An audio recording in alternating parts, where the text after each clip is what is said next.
ایک مرتبہ کا واقعہ ہے کہ ہندوستان میں اجمیر شریف جو شہر ہے اس کا بادشاہ پرتھوی راج، جسے رائے پتورا بھی کہتے ہیں،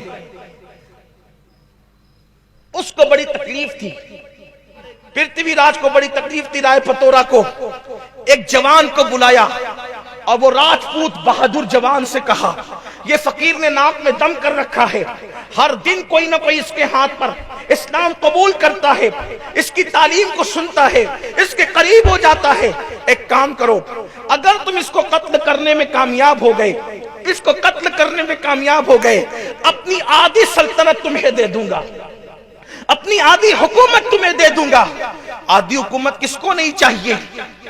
چند پیسوں کے عوض لوگ کسی کو قتل کرتے ہیں، وہ تو آدھی حکومت تھی، آدھی حکومت۔ اور رائے پتورا کوئی چھوٹا موٹا آدمی نہیں تھا، اکھنڈ بھارت کا سمراٹ تھا، سمراٹ، ہندوستان کے راجے مہاراجے اس کے پاس آ کر کے باج گزاری کرتے تھے، اس کے پاس آ کر کے جو ہے وہ خراج پیش کرتے تھے، اور اس کے پاس جا کر کے جو ہے وہ خراجے وہ وصول کرتا تھا اور وہ لوگوں سے دولت وصول کرتا تھا۔ ہندوستان کی چھوٹی چھوٹی ریاستوں کے بادشاہ اس کے باج گزار تھے، اس کے ماتحت تھے، اس کے ہاتھ کے نیچے تھے۔ رائے پتورا نے کہا، آدھی حکومت تمہاری، اگر اس فقیر کو قتل کر دو۔ اس شخص نے خنجر کو زہر میں بجھایا، اور خنجر زہر میں بجھانے کے بعد اس نے کمر میں باندھا، اور کمر میں باندھنے کے بعد ہندوستان کا جو قدیم لباس ہے، پرانا لباس، وہ یہاں سے یوں آتا ہے کمر تک، اور پھر آ کر کے وہ پھیل جاتا ہے گھیر کی شکل میں۔ یہ مرد لوگ اس زمانے میں پہنتے تھے۔ اگر آپ نے پرانے دور کی تصویریں دیکھی ہوگی ہندوستانی تہذیب کی، گنگا جمنی تہذیب کی، وہ پرانی، تو آپ کو وہ کپڑے نظر آئیں گے۔ تو یہ جو لباس ہوتا تھا، اس میں کمر میں جو چیز بندھی ہو یا چھپی ہو تو نظر نہیں آ سکتی تھی، کیونکہ وہ کمر سے گھیر ہو جاتا تھا، بڑا گھیر والا ہوتا تھا۔ غریب نواز کا بیان چل رہا تھا، خطاب، اور اس میں لوگ بیٹھے تھے، وہ بھی آ کر کے بیٹھ گیا۔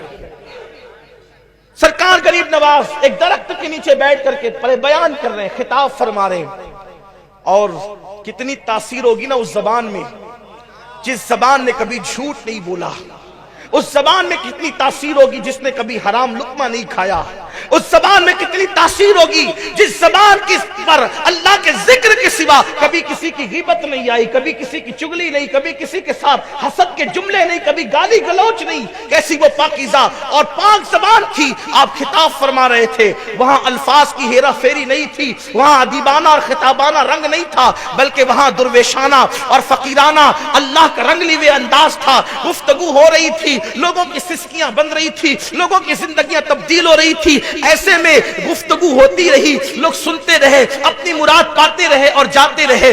جب محفل ختم ہو گئی، لوگ مل مل کر کے جانے لگے، تو سرکار غریب نواز نے اس شخص سے جو کمر میں خنجر چھپا کر کے آیا تھا، آپ نے اس کی طرف سے رخ پھیر کر دوسروں کی طرف مخاطب ہو کے کہا کہ بھئی جو جس مقصد کے لیے آیا تھا سب کا مقصد پورا ہو گیا، اب اگر کسی کا کوئی مقصد باقی ہو تو وہ اپنا مقصد بھی پورا کر لے۔ اس لیے کہ ہر بندہ محفل میں تقریر سننے تو نہیں آتا نا، کچھ کمر میں خنجر لے کر آتے ہیں، کچھ دل میں خنجر لے کر آتے ہیں، کچھ آنکھوں میں خنجر لے کر آتے ہیں۔ مقصد پورا کر لو جس کو کرنا ہے۔ لوگوں نے باتیں کی، بات ختم ہو گئی۔ پھر جب دیر اور گزری، کچھ لوگ اور ختم ہو گئے اور چلے گئے، سرکار غریب نواز نے پھر ڈائریکٹ اس سے مخاطب ہو گئے، میں کہہ رہا ہوں کہ سب کے مقاصد پورے ہو گئے، جو مراد لے کے آیا تھا اس کی مراد پوری ہو گئی، آپ بھی اپنی مراد پوری کر لیں۔ انداز دیکھیں گفتگو۔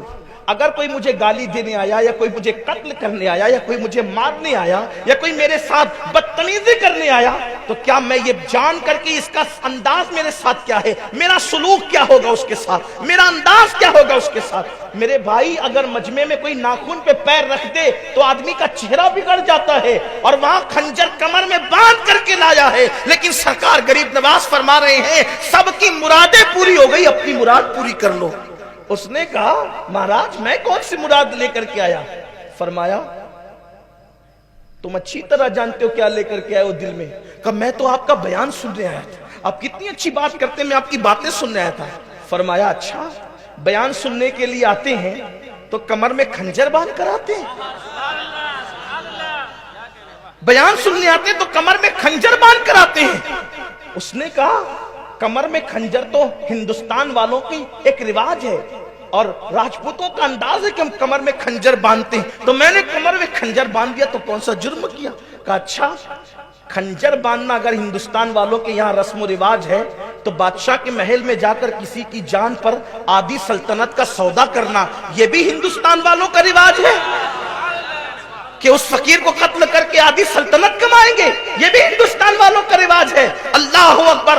اس نے سوچا کہ یہ گفتگو تو بادشاہ کی اور میرے درمیان ہے اور کسی کو نہیں پتا تھی یہ فقیر درخت کے نیچے بیٹھ کر کے میرے کمر کا خنجر بھی جانتا ہے، محل کی بات بھی جانتا ہے، میرے دل کے جذبات بھی جانتا ہے۔ اس نے خنجر سامنے رکھا اور کہا کہ مجھے معاف کرنا اور آپ کسی کو حکم دے کہ وہ مجھے قتل کر دے، میں بہت مہان بڑے عظیم انسان کو قتل کرنے کے ارادے سے آیا تھا، اب میری سزا یہ ہے کہ مجھے قتل کر دیا جائے۔ سرکار غریب نواز نے فرمایا واللہ ہم مارنے نہیں آئے ہیں، ہم لوگوں کو زندگیاں دینے کے لیے آئے ہیں، ہم لوگوں کو جلانے آئے ہیں، یاد رکھنا آج کے بعد ایسی غلطی نہ کرنا، جاؤ یہاں سے، میں نے تمہیں معاف کیا۔ اس نے قدم پکڑ لیے، چرنوں میں گر گیا، کہا کہ ایسا مہان آدمی جو جان کے دشمنوں کو معاف کرتا ہو اب اس کو چھوڑ کے کہاں جاؤں گا؟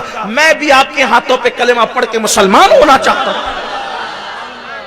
سرکار غریب نواز نے اس کو ایمان کی دولت عطا کی اور اس کے بعد پھر فرمایا مانگ کیا مانگتا ہے؟